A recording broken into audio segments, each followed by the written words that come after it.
Fir-rewwixta tal-25 ta' frar fiċ-ċentru tad-detenzjoni ta' Ħalfar il-forzi tal-ordni ma kinux vjolenti. Dan jirriżulta minn rapport ankjesta li sar minn bord maħtur mill-Ministeru tal-Internu u s-Sigurtà Nazzjonali u li kien ippubblikat il-ġimgħa filgħaxija. Intqal li r-rabbja fost l-immigranti illegali laħqet il-quċċata tagħha e kif membri parlamentari kienu qed iżuru ċ-ċentru tad-detenzjoni. Ir-rewwixta deret li nħolqot minn 7 aggressuri li ttieħdu l-asta taż-żejtun immedjatament. Wieħed minn dawn is-7 migranti ttieħed l-isptar fejn ingħata l-kura meħtieġa wara li ħassu ħażin. Immigranti ieħor qal li kien imsawwad iżda fl-istess ħin sostna wkoll il-pulizija ma kienx vjolenti miegħu. Il-bord ankjesta għamel ukoll għadd ta' suġġerimenti biex itejbu s-sigurtà f'dan iċ-ċentru tad-detenzjoni. Fosthom armar ta' ħadit matwieq u mat-turġien biex l-immigranti ma jkunux jistgħu jgħadbu oġġetti.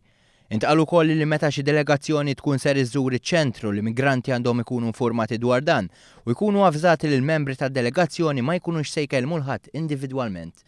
Miżura oħra proposta hija li jinħoloq Dipartiment tal-Ħarsien Soċjali f'dan iċ-ċentru fejn ser ikunu provduti sessjonijiet ta' taħriġ u attivitajiet oħra lil dawn l-immigranti illegali.